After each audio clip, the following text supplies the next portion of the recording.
Yo guys, it's CF here. Welcome back to a brand new video. Welcome back to the channel. We're back with the match review for Chelsea 2, Bournemouth 2. Really annoying. Really annoying. I've got so many things to go through today. So many absolutely aggravating points. But there's some positives to take from this. But overall, it's negative. Overall, it's negative. How can we be positive when we've taken 2 points out of a possible 15? How? You know what I'm trying to say? Anyway, before we do get into it, please like, subscribe, hit the bell notification so notified every time I upload a video. Also, first link in the description to my streaming channel, my second channel. Go and check those out. It'd be very much appreciated. Without further ado, let's jump straight into it because look, we drew. Okay, cool. But I said yesterday, and I'm not going to back away from it, and I'm not going to shy away from it, because look, I ain't a fraud, I ain't a fake, yeah, I ain't faking a fraud, yeah, I said we need to win tomorrow. Draw, we cannot accept. A loss, we definitely can't accept. Fair enough, we got a draw.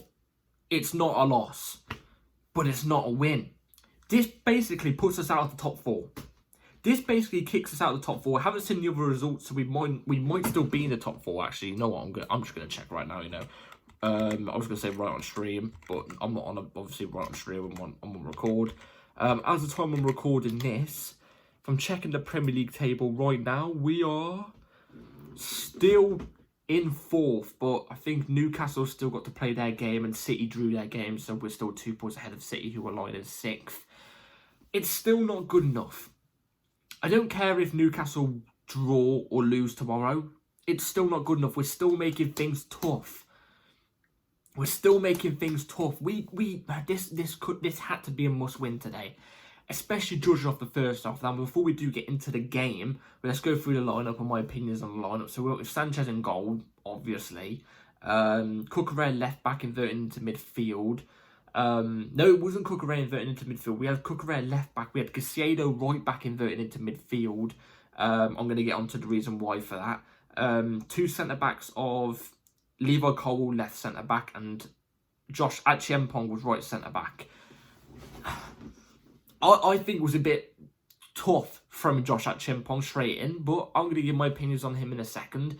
The reason why we were with Caicedo inverted right back because we had Lavia starting the game ahead, along with Enzo Fernandez, which I completely agree with. I was completely fine with that. Caicedo inverted right back was seen it before. It works against these type of teams. Off the left, we went with Sancho. In the 10, we went with Palmer. Off the right, we went with Madueke, which was a surprising shout, but okay, fair enough. And then we went with Jackson as the ST, obviously.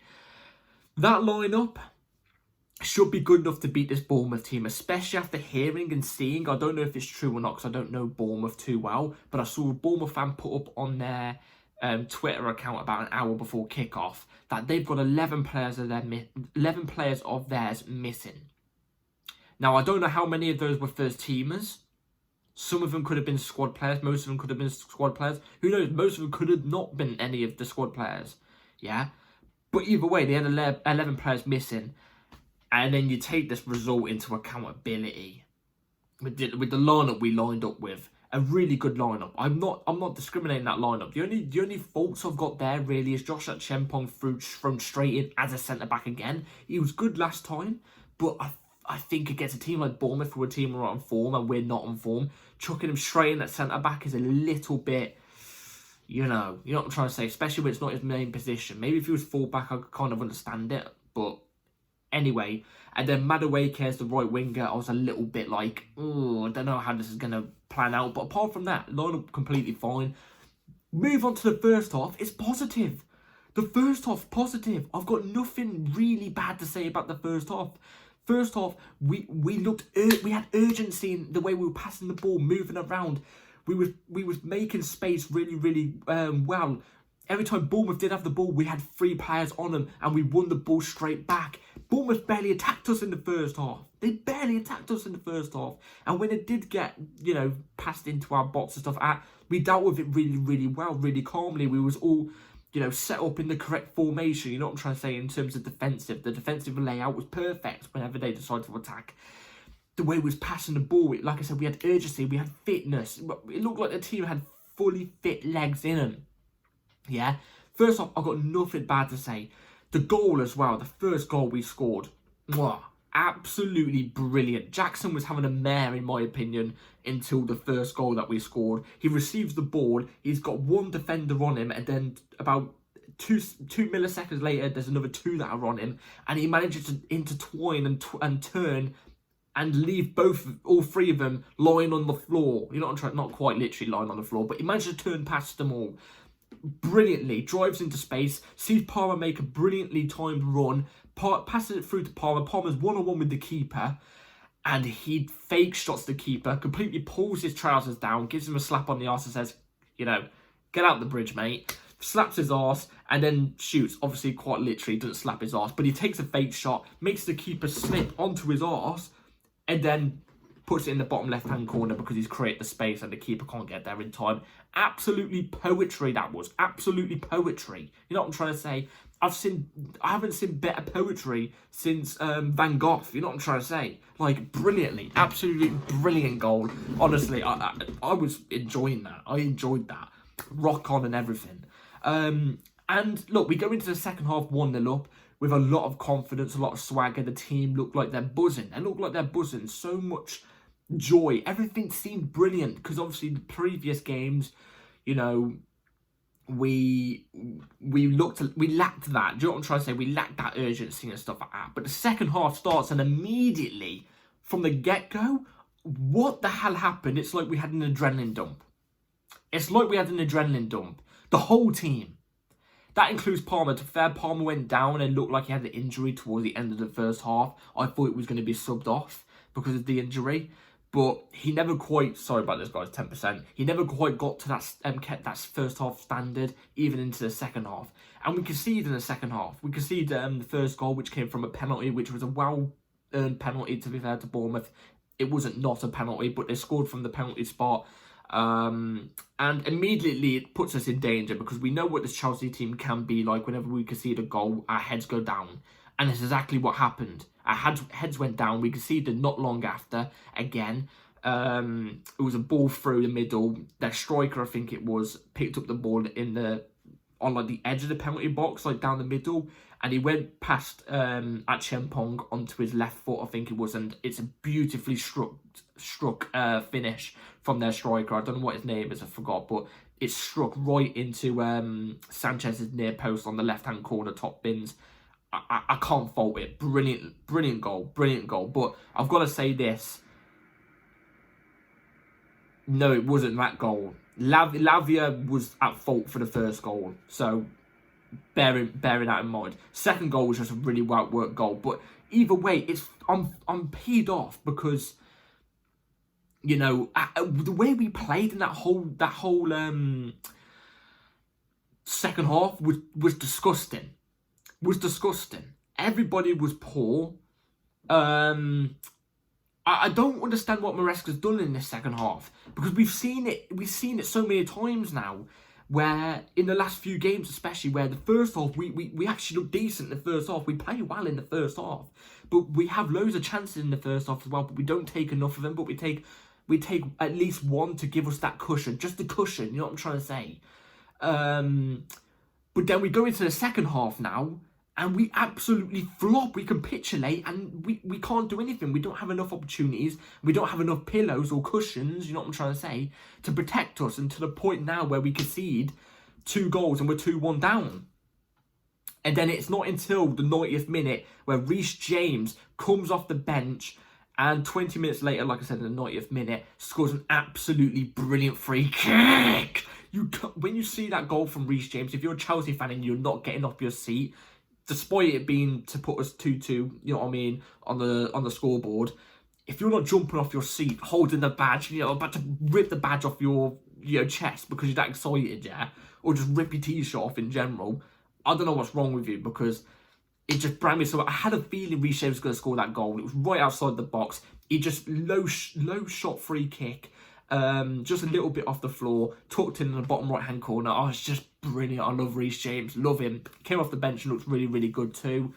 But like, it wasn't enough to get us the win, and that's the problem. We couldn't afford to lose today or draw. Because, look, again, like I said, Newcastle could draw or lose tomorrow, which makes us still in the top 4. But, like, not by much. Not by much. We needed that gap. We needed to get closer to Arsenal and Forest. You know what I'm trying to say? But we're not. You know what I mean? We're back down. We're back down on the pecking order again. It's not good enough. This was a game where we should have took the points, especially hearing that they've got loads of their players out. You know what I'm trying to say? They ain't got world-class players in general. We should have took this game. And if we at least even carried the same type of form with the way we were playing in the first half into the second half, even if it was a little bit worse, I think we could have come away with the win today. But we didn't. We completely capitulated in the second half. And I don't know who to blame. Is it just the players? Is it just the manager? Is it just a mix of things? What is it? I don't know. But the one thing I can blame Maresca for, and I'll say this right now, is he's leaving subs again too late. He's leaving subs again too late. It's not on. You're leaving it until the 78th, 80th minute to make a sub to try and impact the game. It's not good enough. Not good enough. And that I can blame Maresca. I need to see subs earlier. Anyway, my phone battery's running low, so I do need to get through player ratings real quick. So, Sanchez in goal, kept giving passes to our players that were put in danger. Many passes to Lavia, especially in the first half, when Lavia was in danger. But Lavia managed to, you know, get out of the tight space and progress us upfield. So, really, really good on Lavia's behalf. Sanchez, I think he could have done more for the near post goal, the second goal that he scored. But at the same time, I'm not going to blame him for that. It's quite tough. Overall, I give him a 5. One sec, guys. Let me just do that. All right. I'll give him a 5. Cucurella, left back, was okay today. This I've got to quickly say. Actually, I've just remembered it at the top of my head. Early into the second half, Sanchez had the ball and was about to throw it, I think, over to Cucurella, or he just had the ball in his hand. It was just off a corner, so everybody's trying to track back and everything. We're pushing up the field. As we're doing it, Cucurella runs. He does try and run into one of the Bournemouth players. There's no attempt to run into space. I get that. He doesn't try and run into that player, but he tries to run close to him. You know what I'm trying to say? Maybe just get into his head or something. He's not trying to do anything malicious. The Bournemouth player, I think, grabs him by the hair and pulls him down as he's about to run in. Well, not run into him, but you know what I mean, run next to him. How wasn't that given as a red card? How? They did a VAR check, so the referee got 3 looks here, or 4 or 5, 1 to 2, not 1. He got more than 5 looks at it. Pulled at the hair, yellow card. So he booked him. He thought it was bookable offence. Yellow card. You can get yellow cards for pulling people's hairs now. Let's do this more often. I can guarantee you, next time you see it in a football game, that's a red card, I can guarantee. Guarantee. Apart from that, Cucurella had a quiet game, in my opinion, today. Wasn't amazing like he usually is. So I'd give him a 5. But it's disgraceful from the referees.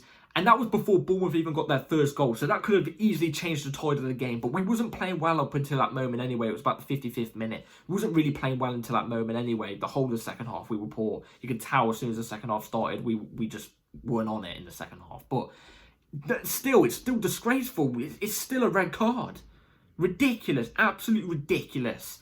Then we move on to Levi Colwill. Levi Colwill, weirdly, surprisingly quiet first half. I think that's the same with both defenders, you know, at Chempong as well. But in the second half, I actually thought he looked a little bit better. His line breaking passes, he tried to attempt them, but they wouldn't really make it there. I'd give him a 5 as well. At Chempong can't do anything with Bournemouth's second goal. He can't. You know what I'm trying to say? He's against you know, somebody who's physically more imposing than what Chempong is. Chempong's playing out of his natural position. It's only his second game properly in senior football.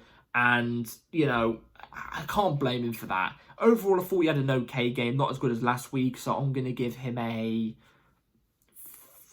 5.5. I'm not going to give him a 5. I'm going to give him a 5.5.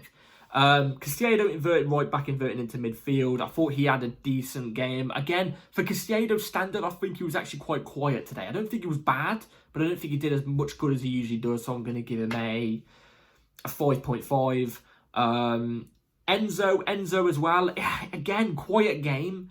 quiet game, but he didn't do anything bad, but didn't do anything amazing anyway. You know what I'm trying to say? So his corners, I think he was on corners. If he was on corners, if I'm correct, his corners were pitiful. Whoever was on corners, pitiful. I'll give him a 5.5 as well. Lavia looked really brilliant in the first half. In the first half, he looked superb, you know, doing his usual thing, you know, intercepting passes, getting stuck in, you know, has 2 or 3 players around him. It's just one drop of the shoulder and he's you know, setting us up on a counter-attack. He's unreal. It's unreal each time. I'm glad he got about 55 minutes in the tank. He was at fault for one of Bournemouth's goals. I can't remember which one it was, but he was at fault for that. But it happens sometimes. He's still so young. It's hard to believe. He's still 20. You know what I mean? But overall, decent minutes. You can tell he's still not 100% fit, but he's still brilliant. I'd give him a 6.5. No, I'll give him a 6. I'll give him a 6 because he was at fault with the goal. If it wasn't, I would have given him a 6.5. Off the right, Madueke, you didn't hear his name enough, but that's not to say he had a quiet game. He didn't. Every time he got on the ball, he was driving at their fullbacks. Which I really like. He was getting crosses into the box. He at least created 2 decent chances for us today. But he wasn't getting it enough, and I don't really think that was really his fault. He just wasn't receiving the ball in the attacking positions near enough as what he should do. But for overall, I thought he was okay. I'll give him a 6. Jadon Sancho off the left. Sancho had a really impressive first half, but faded off drastically in the second half, but not really anything to do with him. He just wasn't receiving the ball enough, just like Madueke, but except from this time it was in the second half for Jadon Sancho. But in the first half, he looked brilliant. You know what I'm trying to say? There was 2 or 3 opportunities where he got the ball and he was mugging off 2 or 3 of their defenders and was getting the shot off. You know what I'm trying to say? On 2 occasions. He was creating some okay chances for us. So overall, I'll give him a 6 as well. No, 5.5 because he faded off quite a bit. Palmer, again, brilliant in the first half. I think ever since he went down, and he didn't seem 100% after he went down, like in around the 35th minute. He didn't seem 100% after that. If it is true, and I see after this, when I go on Twitter, that he's still not 100% and he's a little injured from that tackle, then why didn't we sub him? Why didn't we sub him for like a Felix or an Nkunku, even though we know he's going? Why didn't we? We're just playing a player that's injured. That's if he is. I don't know. But before that absolutely filthy goal, you're going to see that on the hub one day, I think. And, you know, he was putting in some brilliant passes as well. Brilliant passes. Classic Cole Palmer passes where he doesn't even need to think twice. And there, bang, he spotted an absolutely unbelievable pass. Brilliant. I'd give him a 6. And then Jackson, it's disappointing with Jackson because he's not got a goal again, but he's got an assist. And there was a few moments where he does that thing where he receives the ball in a situation where you think he's going to lose it, but he turns out of that situation. He does a brilliant turn or a good piece of skill, and he drives at their defence. He had 2 decent shots as well today where, you know, they were all on his outside of his foot on, you know, the corner of the box. He had an okay game. He wasn't amazing, but like, I'd give him a 5.5, you know what I mean? Like, if it wasn't for the assist, I'll give him a 5. But, like, you know, I need to see a goal. It's not good enough. We need to see our strikers get goals. That's what strikers are there for. Substitutes, Reece James looked brilliant when he came on. Looked brilliant.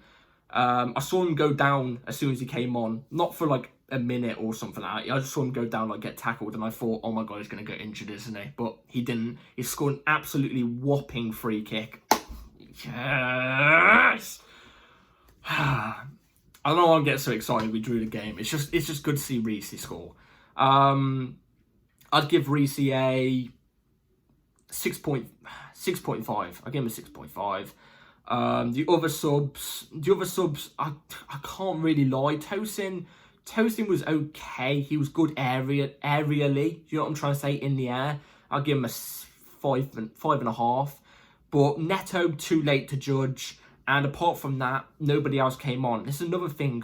We're bringing on our subs too late, and we're not even using all of our sub options. You know what I'm trying to say? It's not good enough. It's not good enough. Anyway, look. Let me know constantly what you all thought about the game. I'm just disappointed we got a draw. I know I've just been celebrating Reece James' goal, but it's so good to see Reece score. You can't not get excited when you see Reece score. And to the fans that left the ground about 5 minutes before Reece James scored, you deserve it. You deserve it. Unless we're 3 or 4-0 down in the 90th minute, while you're leaving the ground, anything can happen. So, anyway, let me know constantly what you all thought about the game. I'm not too happy. I think it was a must-win. This just makes the next game an even more of a must-win and puts more pressure on the team. So, anyway, please like, subscribe, everybody. Take care. We are getting into the tough run of fixtures soon as well, so we're making it even tougher on ourselves as well. You know, anyway, be ready for tomorrow because I think there will be a transfer news video tomorrow, so be ready for that. Bell notification on, like, subscribe, everybody. Take care, and I'll see you in the next one. Take care. Have a good rest of your day and night.